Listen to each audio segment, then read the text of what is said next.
Hello, world. This is your girl, Marki Lemons-Ryhal, social media speaker and Facebook Live host. And I am elated about social selling made simple.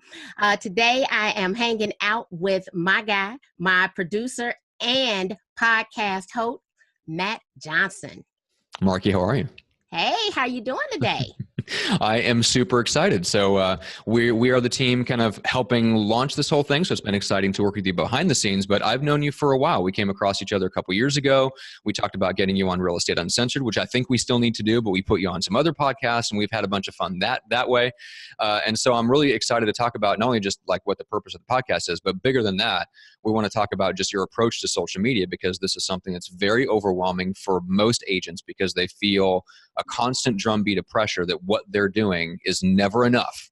They're never in enough places. They're never posting enough. They're not talking to enough people. And we really wanted to use the podcast and the platform to break that down and make it a lot simpler for people. So let's talk about just what are some of the basic things, the way that you approach and help agents approach social media.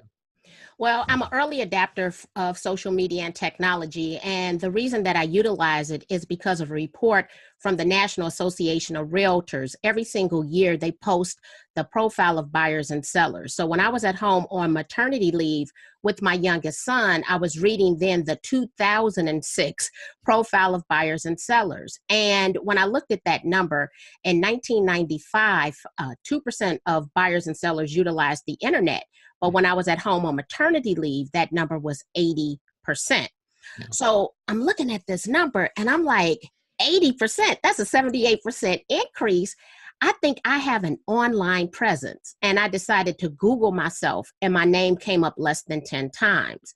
Wow. And that was, it was, I was heartbroken. You know why? Because I had a website.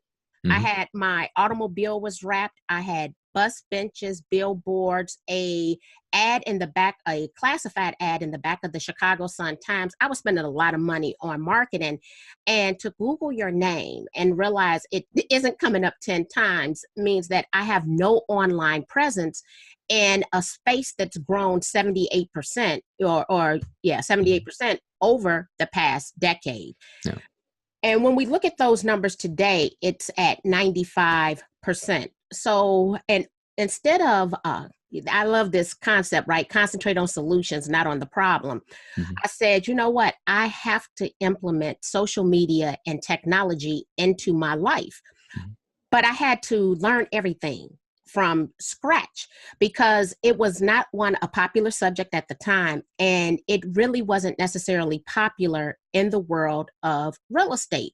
Mm-hmm. But I will say this, before social media and technology came out, I was the queen of foreclosures, and foreclosures were, unheard of, and people didn't want to do them either. Mm-hmm. So I'd already had practice going against the grain or doing something before it became popular. Yeah, that makes sense. Okay. Yeah.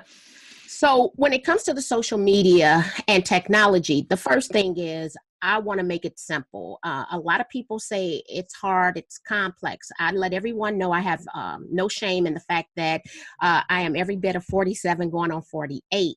I am not a native of technology. So I put it on my calendar. I made it a goal to learn social media and technology, and I'm pretty much self-taught. So every single day, I learn something new. And I'm not talking about an elaborate, complex system, just one thing. How to use Instagram, or how to take a better photo, or I write little notes. You might forget how to do something. I'll tell you this. The other day, a top producer said something about alt text on Instagram. I said, I haven't seen that. Let me go figure out where that icon is. Okay. So learning one thing every single day. And so what I want to do is I want to teach realtors cost-effective tools. I don't want them to spend a lot of money, but a little strategy that increases their lead generation, okay, which hopefully can also increase their income. But when we think about social media and technology, people tell you all of their business in real time. And in order to build rapport with people, the more you know about them, the better, right? The better Yeah. the relationship is going to be. And so utilizing social media to listen, implementing cost-effective strategies and tools that can then increase your leads to earn you more money. Okay. That Now was a mouthful. that is a mouthful. But there's something that I wanted you to go a little bit deeper on, because it's definitely something that I see myself skipping a lot. I see a lot in my world of people that are really busy. They're running businesses like all of us are. And that's to use social media to listen. So tell me a little bit more about what you mean by using it to listen. So we're coming up. I tell people there are 3 holidays in the year that you can just sit on the internet and really start developing your database. Think about this. Every Christmas, New Year's Eve, and Valentine's Day, there's a major life occurrence that people are going to publicly announce, whether they are males or females. And often I put my finger up and I'll say, he put a ring on it, right? Okay. So people are going to get engaged Christmas, New Year's Eve, and Valentine's Day every single year. Somebody in your database, this is going to happen to. Okay. So the ability to sit and listen and then to inbox that person, but then also take it to the next level. Send them a handwritten notes. I have all these little notes and stuff that I have made that I mail out to people because I want to do something that no one else is doing. I get these cards from Walgreens. They cost me every bit of 40 cents. And so now I'm making a note that the person has gotten engaged. Now, if they're older like me or they've ever been previously married, have adult age children, this is not going to be one real estate transaction. This could potentially be 3 real estate transactions. Like if I was to get engaged at this point in life, my next spouse would not want to come and ever live in Steven's house. And I would never want to go live in the house of his ex-wife. And that means we would have to rent and sell 2 places and get a new place together. Yeah. Well, that started from a simple post talking about he put a ring on it or she said yes to the ring. Yeah. So people are telling you all of their business in real time about every major life occurrence that would likely lead to a successful real estate transaction. Perfect. I love it. That is awesome. And let's talk about just keeping things simple. So I'm curious if an agent is doing the things that you feel like they are best served to do, how much time would you like them to be investing every day in social media? Well, I tell people this, the setup is going to take more time, but overall, I would like for them to invest 60 minutes per day. And could they outsource some of the tasks? Yes. But if they were going to ever outsource anything, I would say it would be those routine procedures, not in the messaging, because if you outsource it, they're going to sound a lot different potentially than what you sound like. But 1 hour per day, and if they're going to outsource it, they need to arm whoever they're outsourcing that to with a copy of the license law in the state where they're licensed and the realtor seriously and the realtor's code of ethics, because I need who's ever the great marketing genius to follow the rules and regulations I have to follow, whether it's from a licensed law or if they are realtor according to the National Association of Realtors. And so I believe that 1 hour per day, listening, updating their databases, finding out what's important, who got a new job, who needs to relocate, who's graduating. All of that is very important because now we can take that information and update that contact in our customer relationship management system. But we also show that we care through the fact that we are participating online and then potentially taking that online conversation offline with handwritten notes, cards, things of that nature. Yeah, and I love that approach. It's the same thing that not only has worked for my business, and I've seen it work for a lot of other people's business, but you're exactly right. The key there is taking it from online to off smoothly, and you gave some great suggestions for that, and I'm sure there'll be lots more to come.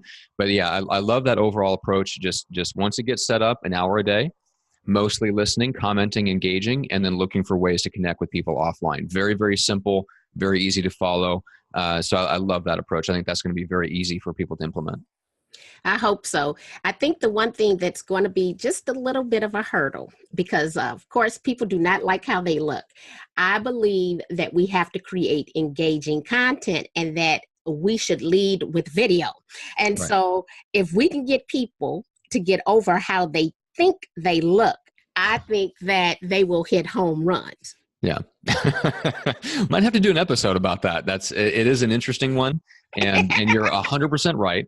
What my co-host on my other show always says is that, listen, people know what you look like. Everybody that you know knows exactly what you look like. You're the only one that's uncomfortable with it. Everybody else already loves you anyway, and it doesn't matter what you think because they already know what you look like anyway. And I think that's a great way to kind of keep that in mind, that we are way harder on ourselves than anybody else is. I think you might know my favorite quote, which is my own quote, right? I am the shortest, darkest, roundest person in the room with the least amount of hair. And I create video content every single day because people do not care about how I look. They care if I can solve their problems. And so I practice what I preach. I create a boatload of video content because of the ease of converting that video content into other content. But more importantly, people have let me know they could care less about how I look because people's perception, or what people, not perception, their desire is that it's all about them. Mm-hmm. I joke about this, but people don't want you necessarily looking better than them anyway. It is an interesting thing about sales, isn't it? Yes. Mm-hmm. They want you to look good enough, Yeah. but they don't want you to look better than them. Right. So hopefully that frees up some people. I hope so. Definitely relax, and we'll talk about some fun ways maybe in future episodes to kind of experiment with video and take those first steps and what that looks like. But for now, because I'll tell people in a second kind of how they can grab the podcast and different ways that they can get your content and get connected and subscribed. But what's the best way to just connect with you? Where do you want to send people? Well, I want to send them over to Facebook because I know I'm at the friend capacity. However, you can follow me, but I have 2 private Facebook groups, Real Estate Live and then the 30-day challenge, where we are actually walking people through video challenges. Facebook is where I spend an abundance of time. And the beautiful thing is, because Facebook owns Instagram, Instagram would be the backup because we can easily share content from Instagram over to Facebook Messenger. But Facebook would be the spot. Gotcha. All right. So look you up on Facebook, and then you've got the 2 Facebook groups, which we'll have linked up. For anyone that's not familiar, so the easiest way to get a podcast is to have a podcast app on your phone. And so what that means is if you're using an iPhone like I have here, you have an app called Apple Podcasts. It's the purple icon. If you open that up and you search for Social Selling Made Simple, you'll find the podcast and you can just hit the purple button, subscribe. What that means is that will download all the latest episodes to your phone automatically every time that we release one. You can also get them on other apps like Spotify. So it doesn't matter what phone you have. That's a great one to go listen to podcasts on. And then other places like Pandora are opening up for podcasts. And so we'll be submitting the podcast there. Hopefully it gets approved for that. So there's all kinds of places to listen to the audio. Now, if you want the video version, that's super easy. Just head over to YouTube and same thing. Search for the name of the show. You'll find the channel. All the back episodes as well as the highlight clips that we pull out of each episode will all be there in one place. So you can always go and binge on the show, right? If you want a Netflix style binge on the podcast, YouTube is the best place to go and just watch all kinds of stuff there because we'll have all the interviews and all the solo episodes and stuff like that right on the YouTube channel. So Marki, that's all I've got. Hopefully everybody goes and does that. But anything else that you want to say before we close out this episode? Well, you know what? We're always open to questions and suggestions because we definitely want to make this simple for everyone. And so they are free to ask or inbox me any questions, and let's see how it fits into future shows. But our goal is to solve your problems, make them simple using social media and technology.